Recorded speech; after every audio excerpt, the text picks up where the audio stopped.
Put mirrors on the councilman's forehead.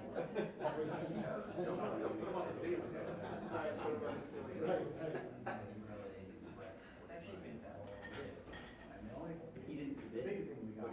I definitely think he is. That would be great. I'm glad you like it.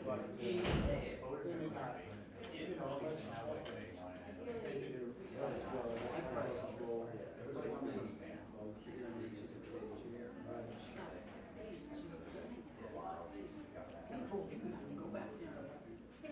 Yeah, because it's you time we've gone in and just went up there, you know, like the heck is that?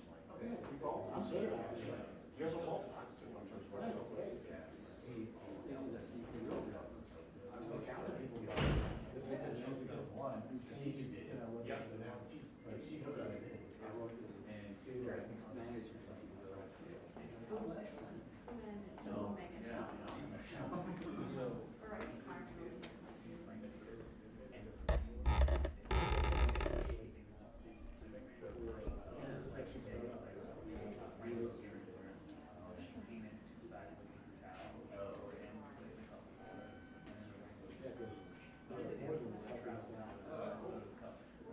A woman that does consumer investigation now where she was out on the training. So it's a chance to kind of run keep that and going.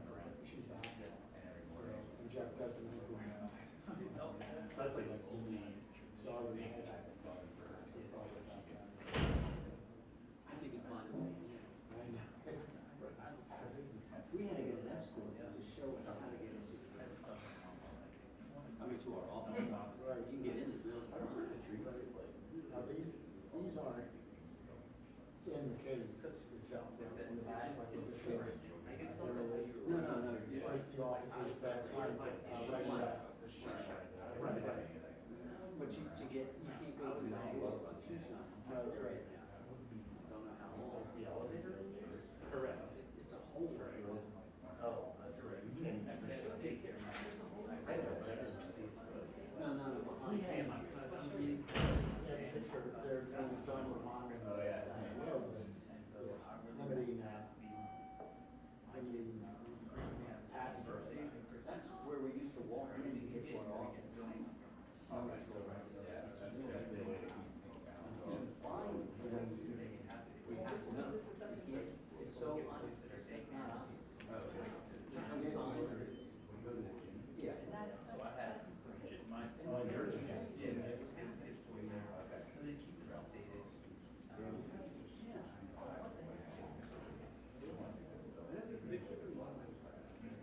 Yeah. There's also benefit.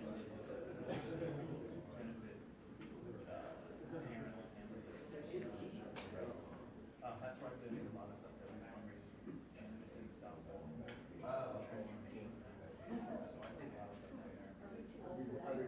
there. We don't do it on purpose. It happens as an accident.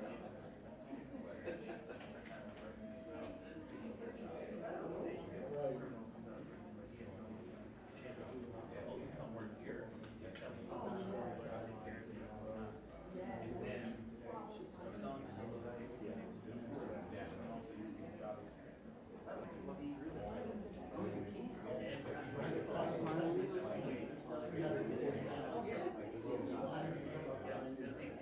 baby boys.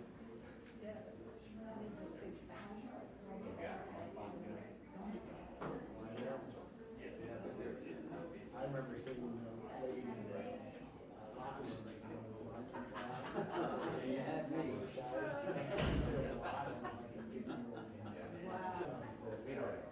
Wait 3 hours. One day, just their 2 things. That was the third thing on the release. That you put. So this is breaking news. Lightly. Somebody will read something. He doesn't say anything more today. You can't get it.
come down to conference.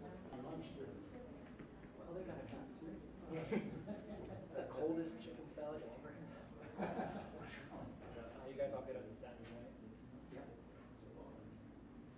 So, sort of warm. I'm late. Well, I've gotten no sleep well, ever since you know, last I year. can't bring that. Ever I have the since donut. last- I yeah, can't no. take my donut. My understanding Back at Mesh shoes, Philly, tablet. I know. Yep. But if we don't say anything, it's awesome. So we got that.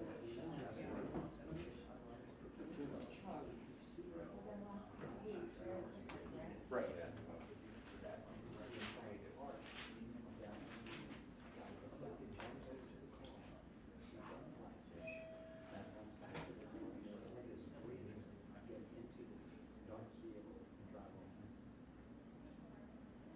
I'm just saying. Another year. It's really interesting. People are saying.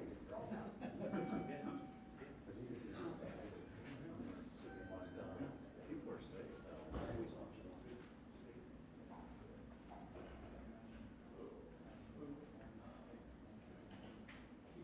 That's your beat? Once we meet somebody. You come. Yeah. Yeah, sorry to go back.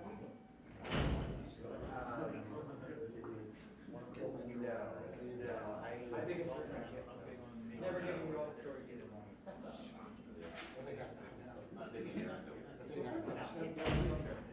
Oh, no, I was a totally different story, but I got it from my siblings. Because I'm from, and they're like, they let the guy out too, he's 40 minutes. I'm like, get out. And they're like, yeah, he's sitting in my house. And then it was like, he was valedictorian in Gilman, and then it was great. Especially when the stories are. Yeah.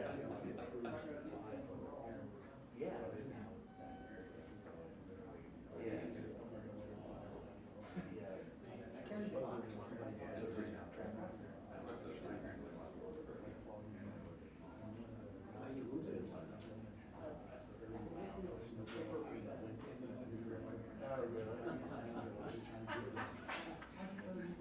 It's much noisier. Right.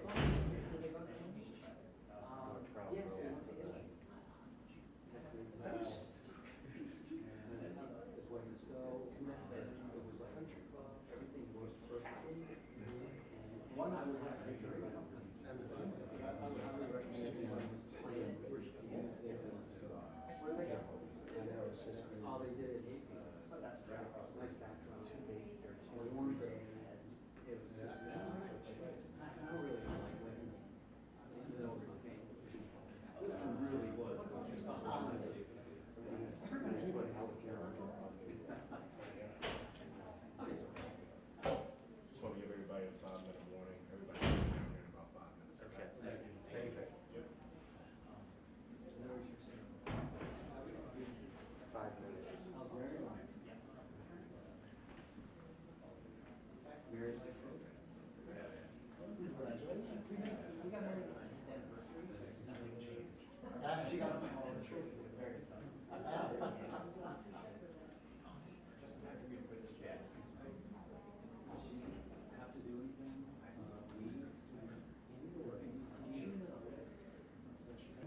That would be like. Train up. We got to go to the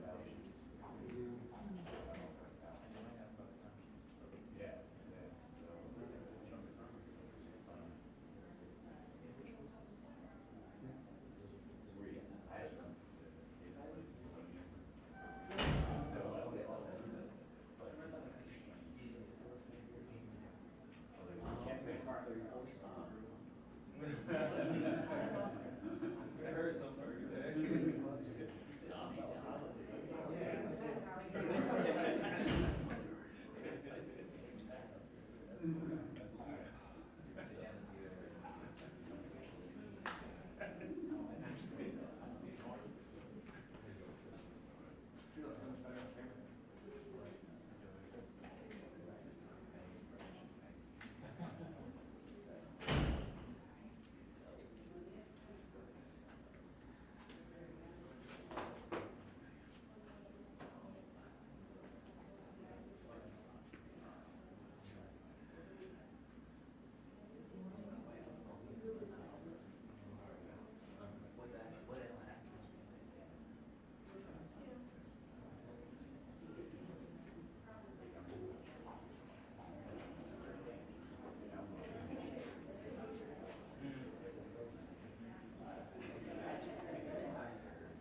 Okay, that's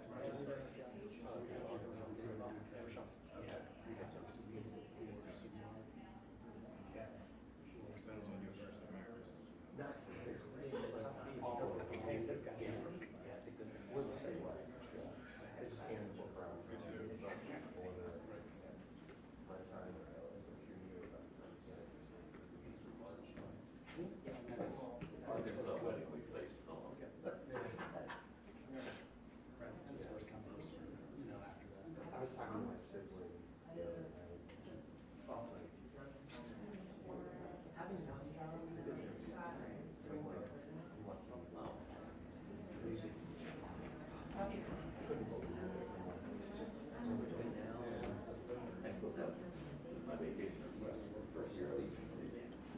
Every single thing I asked him, he read magic orders. I didn't even try again.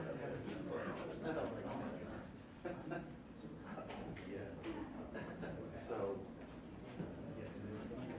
I mean,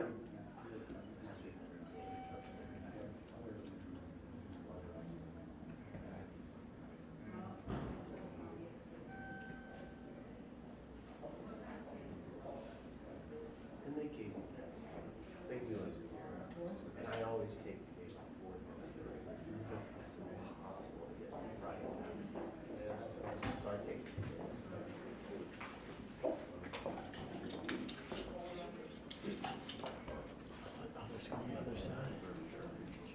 So, hey, you can stand this side. Okay. You can stand this side. With the camera. Yeah, this one on the other side. So you're right next to me.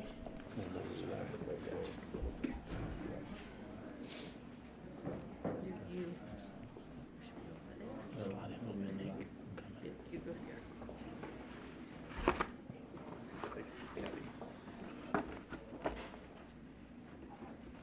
Is everyone ready? Good. Good afternoon. I'm Chief Robert McCullough. I'd like to first start by introducing everyone with me. To my right is our County Executive Johnny Olszewski, our Administrative Officer and soon-to-be County Executive DeAndrea Walker. To my left is Chief Joe Dixon, Delegate Carl Jackson, Delegate Nick Allen, and Delegate Kathy Forbes.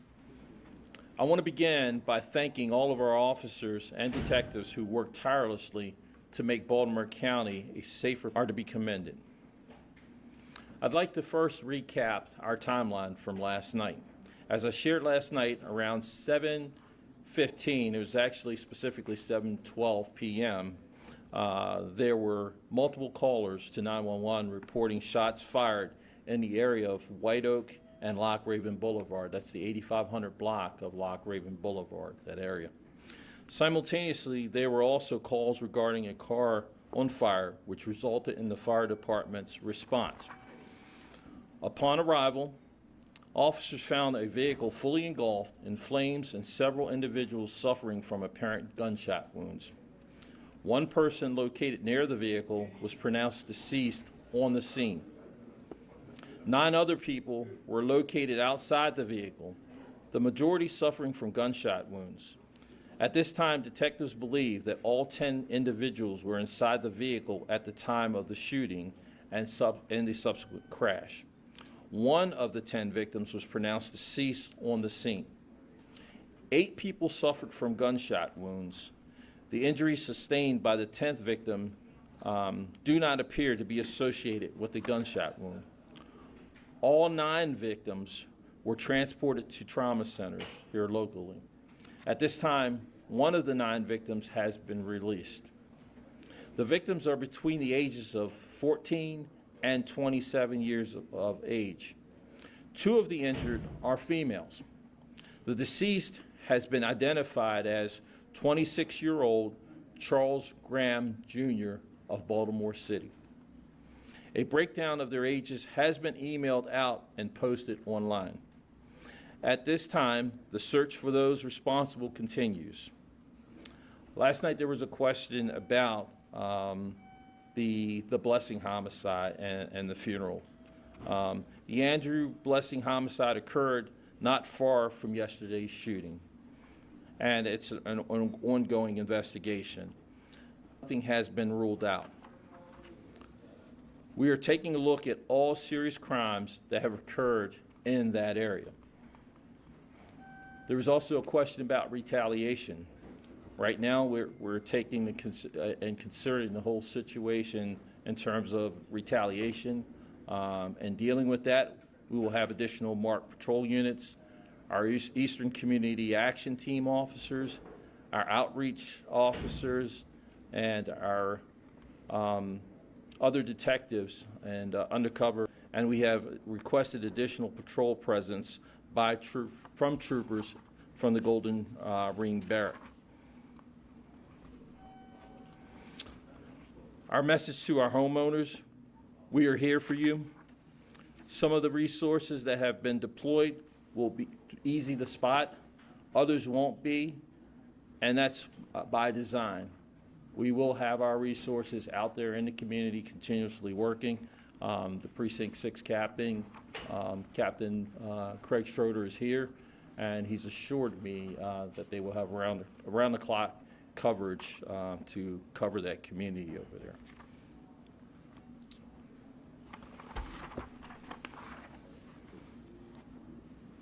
As I mentioned last night, we do not believe this was a random act of violence.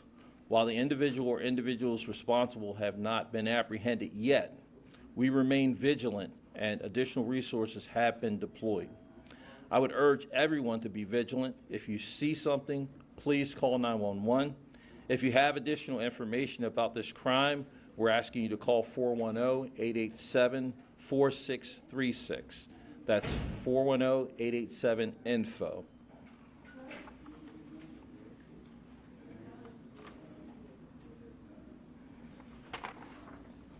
In closing, I want to express my heartfelt gratitude to the community for their quick actions and willingness to assist law enforcement. I want to assure all Baltimore County residents that the safety and security of our communities remains the department's top priority. And incidents of violence will not be tolerated or normalized in Baltimore County. In closing, I want to thank our local, state, and federal partners who have reached out to offer support. Next up will be our Fire Chief, Joe Dixon. Chief. Good afternoon.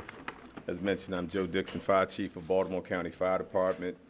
And what I want to say first of all is that I'm very proud of our responders, all of our responders, but the members of Baltimore Fire Department and their ability to quickly pivot from fire suppression to life-saving efforts when confronted with a on fire, and they still had to render care with a concern about scene safety. So their decision-making and quick actions were integral to successful mitigation of that scene. The establishment of command, the implementation of a plan, and then the execution of that plan. And then the seamless transport of, as mentioned, 9 individuals to our surrounding shock trauma facilities. This is something that we're very proud of, the coordination between our departments. We also want to thank, because during this time, we had to, after the scene died down, take care of our members, our personnel. So our local Chick-fil-A, they stayed open. So I want to say thank you to them, because that allowed us to debrief and to give out the bleed campaign that's coming up, that we want our community to certainly come out. It's going to be in conjunction with shock trauma. So we'll have more information on that on our website and on all our social media, along with other courses where you can learn life-saving CPR and first aid. Thank you very much. And next up, we're going to have our County Executive, Johnny Olszewski. Thank you.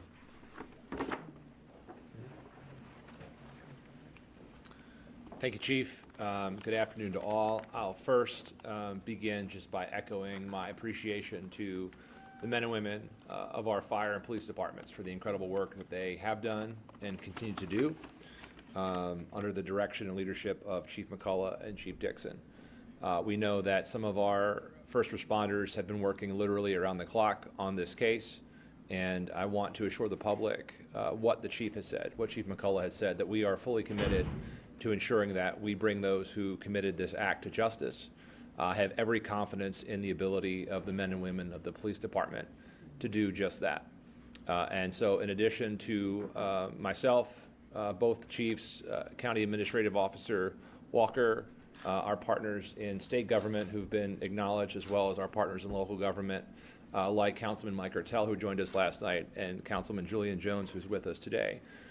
We will provide any and all resources to bring justice to those who committed these acts and to make sure that our community both is safe and feels safe. And so I thank the police department for putting forward the resources to put additional patrols into action. We thank our partners at the state for helping to ensure that as well. And again, I would just implore anyone out there who has any information to please let the police department know so that we can solve this and bring those who committed these acts to justice. I said this last night as well, I'll just reiterate it. These acts are shocking and completely out of character for what happens and how we expect our communities to be safe in Baltimore County. And the fact that it is so shocking and out of character, I think speaks to the incredible work that people do day in and day out. That does not take away from our commitment to this case. It does not take away from our commitment to the sense of safety and security to our residents, but I assure you, again, we have all the resources in place and we'll be supporting our fire and police chiefs in the days ahead. So with that, I'll turn things back over to Chief McCullough for any questions you may have. Chief McCullough, there was a video that has been released from one of the nearby businesses that showed after the car ran into the building and caught fire and some of the gunfire erupted, 3 people looked like they got into another vehicle and then drove off. Are you looking for 3 suspects right now? Do you have any ideas who they are, or are any of those individuals included in the 10 individuals, the 9 who were hurt as one of the same? Right now, our investigators are looking at all leads and all information. Suspects are at this time? We're working on the case, and I'm not able to talk about that at this time. Chief, you mentioned a couple of times that it's a targeted event. How do you come to that conclusion? And you said one person has been released. What are they or any other survivors telling police what happened? Well, at this time, of course, we always attempt to get the cooperation of anyone that's involved in the incident. Right now, we're working to get the cooperation of our victims and witnesses in this case. But going back to my original question, how do you know it was targeted? Right now, we have other indications, other things that we're not prepared to talk about at this time. But there's other parts of this investigation that tie together that we're working on. Chief, what kind of vehicle was that caught on fire? That would hold 10 people. I didn't hear a make on it or what it was. I'm not 100% sure, Fire Chief. Did we ever determine what type of vehicle that was? I know somebody said something to me that it was possibly a Dodge product, but I'm not 100% sure. It appeared to be an SUV. Where exactly did this incident start? From that intersection, and it appears resting. So it started in the residential area? Yes, it did. Was 10 people shot or 9 injured? If injured mean they wasn't shot or they fell to hurt themselves? Was all victims were shot? Well, as I explained earlier, there was one person that was shot, was deceased. There appeared to be 8 other persons that were actually injured from gunshot wounds, and there was one individual that had some injuries, but right now it doesn't appear that that person suffered any gunshot wounds at all. Chief, you talk a lot about, I heard County Exec say just yesterday about how these things don't happen, right? And you mentioned the potential connection of the homicides that happened recently. What do you say to those people who are lifelong residents of Towson, Parkville, this area, where they're not used to seeing it? How do you reassure them of safety in this community? Because you guys also put out yesterday, this is targeted, there's no threat to the public, but there are others that will say, well, we are all in this community together. What do you say to those folks? No. And what I'll say is that we know that this isn't normal for Towson, and these things don't normally happen, and we do our very best to prevent these things from happening. But when they do, we put all of our resources, all of our efforts into making sure that we address the incident itself, but also we put measures in place to make sure that we're protecting the community. Even last night, we had a detail that was just starting at the time of this that it happened. They were already assigned to specifically work that area based upon information and past incidents that we had already experienced in that community. Chief, can you tell us how many guns were used? At this time, we don't know exactly how many guns were used. We're still analyzing ballistic evidence and everything in this case. And to follow up, was there an exchange of gunfire, or was it all coming from one direction? Right now, investigators are still working to determine that. We're not prepared to talk about that at this time. There will be additional information. When it's time to discuss that, we will come forth with that additional information for you. Any weapons found in the burned out area? Any weapons found in the burned out area? I'm not prepared to talk about that right now. We're continuing working on our investigation, and we're examining all this. You mentioned retaliation and that this was targeted. Does it appear to be gang related? Right now, we haven't confirmed that it's gang related. We do know that there appears to be at least some rival individuals in this case, and we're working to try to, determine exactly what's going on here. Do you know how the victims were related? Like why all 10 people would be in a car like that, or how they knew each other, how they were related? It's been told to me that they all know each other, and that somehow they may have known the individual Blessing and his family. But you can't say for certain if this is connected to that homicide? Not at this time, but we're working to see and to make any connections that may be involved there. And you also mentioned the ages ranged from about 14 From basically 14 to 26 or Any so. idea how many juveniles that are under 18 were involved? It was mailed out to you guys. You guys have the specific individuals and their ages that we sent to you. This was quite an extensive crime scene. Could you help elaborate on both where this incident occurred and where victims and evidence were located throughout that area? And basically, you're talking about area, and I'm just estimating. I mean, you're talking about a 5 to 6 block area in that neighborhood. Our investigators are still there. They were out there this morning and today, even combing and examining and looking for additional evidence in the case. We'll take one more question. Do you know who owns the vehicle? Not at this time. We're right now still, doing evidentiary value. Thank you, everyone. Thank you.